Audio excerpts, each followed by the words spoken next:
மாமா கரடி மாமா எங்க போறீங்க எங்க போறீங்க?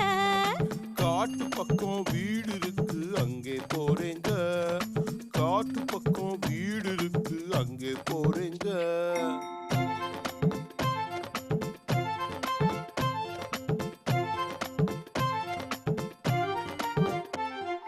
கம்பளி சட்டை நல்லா இருக்கு யாரு தந்தாங்க யாரு தந்தாங்க? கடவுள் தந்த சொத்து தானே வேற யாருங்க? கடவுள் தந்த சொத்து தான்.